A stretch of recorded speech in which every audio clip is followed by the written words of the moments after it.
સારું છે? ઊંઘ આવી જાય છે હવે? નથી થતી? હા હા એવું છે. તો દવા લેવી પડે છે ઊંઘની કે નથી લીધી? બોલો જો સરસ મજાનો રેડી થઈ ગયો છે. હેલો દેવમ. જય શ્રી કૃષ્ણ બેટા. દેવમ જો અત્યારે મોર્નિંગમાં છે ને જમાડ કરવા બેસી ગયો છે. નાઈ ધોઈ બ્રેકફાસ્ટ કરીને રેડી થઈને. નહીં બેટા, ભગવાનને દીવાબત્તી કરી લીધા હતા દેવમે. ગુડ, નાઈસ કર્યું છે. બધાને જય શ્રી કૃષ્ણ અને જય સ્વામિનારાયણ. એટલે અત્યારે આજે ગુરુવાર છે ને 8:15 વાગી ગયા છે. હું જો અત્યારે ચા દૂધ અને આજે બનાવું છું કોલીફ્લાવર બટેકાનું શાક. તો અત્યારે જ બનાવીને જાઉં છું કારણ કે સાંજે પછી બધું કરવામાં રહું ને તો બહુ વધારે લેટ થઈ જાય. એટલે આજે મેં બધું બનાવીને જાઉં તો સાંજે આમ ખાલી રોટલી તો ગરમ ગરમ બનાવતી જઈશ ને જમવા બેસી જશે. એટલે મેં કીધું આજે હું બનાવીને સાંજનું ડિનરનું અત્યારે બનાવીને જાઉં છું. ફરેન પણ હવે આવી ગયા છે નીચે. તો જો કોલીફ્લાવરનું શાક બનાવવાનું છે ને તો મેં છે ને કોલીફ્લાવરને ગરમ પાણીમાં પહેલાં કાપી અને ગરમ પાણીમાં રહેવા દો મીઠું નાખીને. એ કાંઈ હોય ને તો પેલું થઈ જાય. પછી ફરીવાર વોશ કરી અને મેં બટેકાની નાખી દીધું છે. હવે શાક વઘારી લઈશ. આ શાક તો સિમ્પલ જ હોય કોલીફ્લાવરનું, સરસ મજાનું. આમાં પાણી એવું કાંઈ ના નાખું. એ વઘારી અને ધાણા જીરું, મીઠું અને લાલ મરચું, ટામેટું અને વટાણા નાખીશ તો મજા આવે ખાવાની. ચાલો ફટાફટ શાક બનાવી દો. જય શ્રી કૃષ્ણ. લાઈટ કરો પપ્પા, તમારું મોઢું જ નથી દેખાતું. લાઈટ તો છે આ બાજુ ને કોઈ મમ્મા અહીંયા આવો.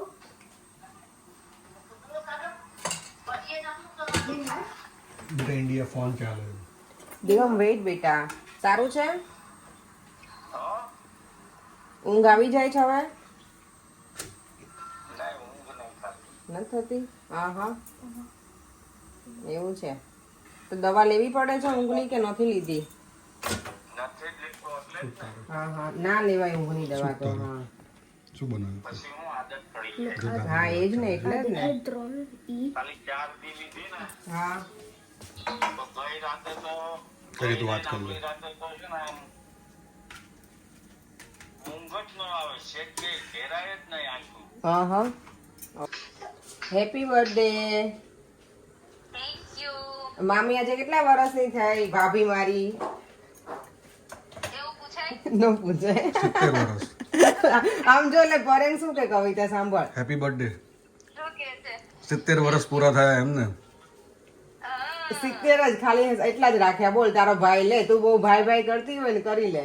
આ જો રાહી જો. રાહી એવું ન કરે બેટા મમ્માને. રાહી સરખી બેસતો બેટા. બ્રેકફાસ્ટ કર લે. નહીં તો પછી દુબળા થઈ જાવ. અને જો ઘરે આવી ગઈ છું અને આવતાની સાથે જો રોટલી શરૂ કરી દીધી છે. અહીંયા સરસ મજાનું મારું ફ્લાવર બટેકા વટાણા ટામેટાનું શાક રેડી છે.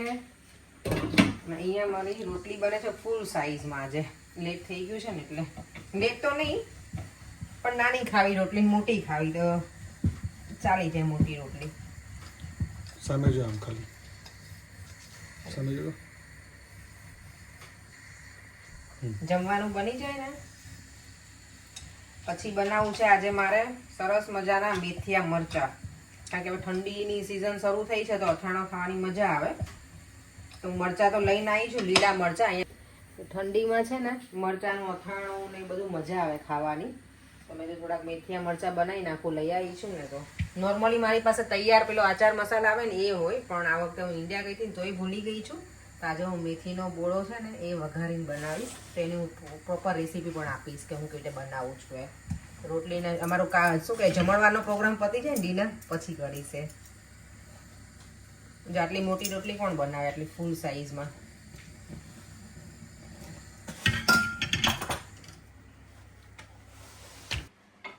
એટલે જમીને ફ્રી થઈ.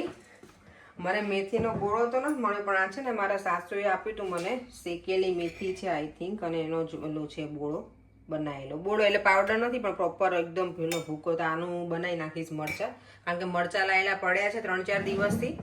તો મારે બનાવવાના તો થોડાક જ હવે ટ્રાય કરીશ. પહેલાં મને બધું મેથીનો બોળો પડે તો હું વધારે બનાવું. હવે થોડાક જો એના માટે મેં તેલ ગરમ કરવા ઓલરેડી મૂકી દીધું છે. તેલને બરાબર ધુમાડા નીકળે ને એવું ગરમ કરવા દેવાનું.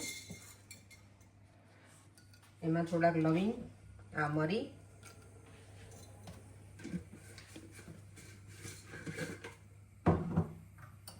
અને મેથીનો બોળો જ્યારે વઘારીએ ને ત્યારે છે ને આ મારા મમ્મીની એની ટેકનિક છે. એ લોકો આવી રીતે કિનારી ઉપર આખું આમ મીઠાની લાઈન કરી દેવાની, એટલે જ્યારે તમે તેલ નાખો ને તો ગરમ ગરમ તેલ હોય ને તો સાઈડનો બોળો બળી ના જાય. એટલે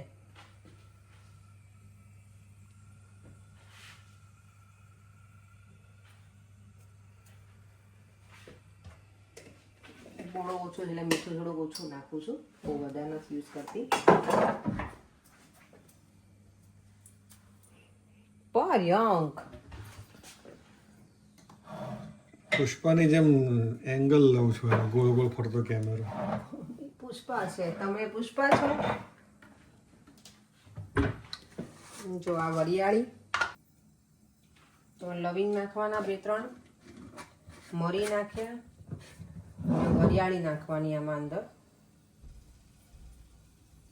વરિયાળીનું જે શું કહેવાય અરોમા હોય ને જે બહુ સરસ હોય. લવિંગ ફૂટે છે, મને ભાગવા દો ને તમારા મોઢા ઉપર આવશે ને તો તેમાં મોઢું ચમકી જશે સરસ મજાનું.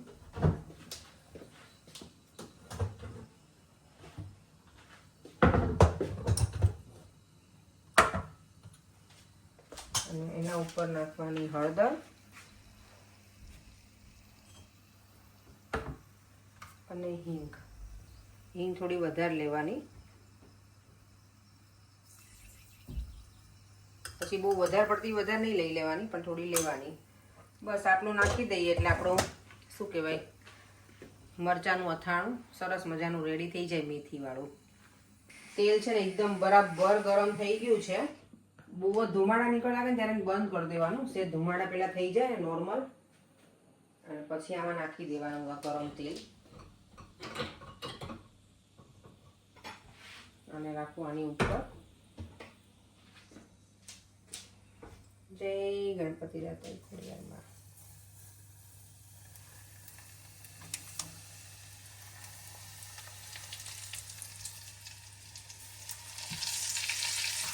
જો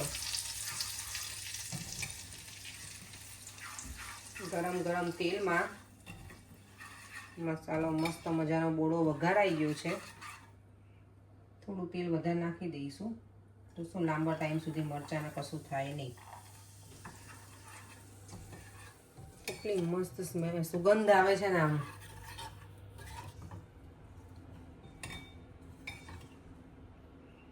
હવે મરચાં છે ને આમાં હું કાલે ભેળવીશ. થોડા કલાક એને બોળાને રહેવા દેવાનું તો બધા મસાલા અંદર પ્રોપર શું કહેવાય એમાં અંદર બેસી જાય ને સુગંધ આ બધાની વરિયાળી ને બધું, એટલે સરસ આમ થઈ જશે મસાલો રેડી. તેલ મારાથી થોડું વધારે થઈ ગયું છે, પણ મને લાગે આટલું બધું નહીં જોઈએ.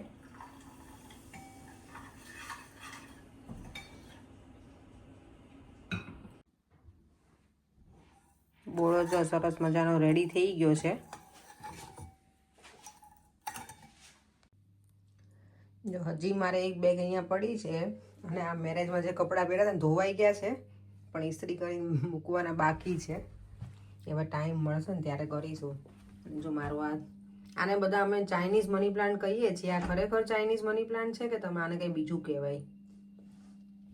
નાનો એવો હતો સાવ, એટલે સાવ મારી ફ્રેન્ડ છે ને એણે મને આપ્યો તો હું કે મારા આંટીના ઘરે રહેતી ને ત્યારે એકદમ નાનો એવો પ્લાન્ટ હતો. આ આઈ થિંક કેટલી સાઈઝ હશે કહું, આનાથી પણ હાફ હતું કદાચ, આટલું એવું જ હતું આપણી એક વેજ જેટલું.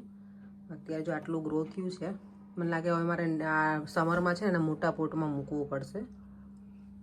પણ આ પાન એટલા થીક હોય ને આ મની પ્લાન્ટના, આને પાણીની બહુ જરૂર ના પડે. વીકમાં એકાદ વખત જ આપું છું, વીકમાં એક વખત કે 15 દિવસે એક વખત, ટુ બી ઓનેસ્ટ. ચાલો તો હવે 10 વાગી ગયા છે. મસ્ત મજાનો મારો શું કહેવાય સરસ મજાનો મસ્ત મજાનો નહીં ને ત્યારે મારા ભત્રીજીને બધા હેરાન કરશે મને કે ફિયા બહુ બોલે છે. મસ્ત મજાનો મારો બોળો વઘારાઈ ગયો છે, અને હવે સુવાનો ટાઈમ થઈ ગયો છે. તો ચાલો હવે ફરીથી મળીશું કાલે નવા વિડીયો સાથે. Bye bye. જય શ્રી કૃષ્ણ અને જય સ્વામિનારાયણ. અને યસ, યુટ્યુબ ચેનલને લાઇક, શેર અને સબસ્ક્રાઈબ કરવાનું ના ભૂલતા. બાય.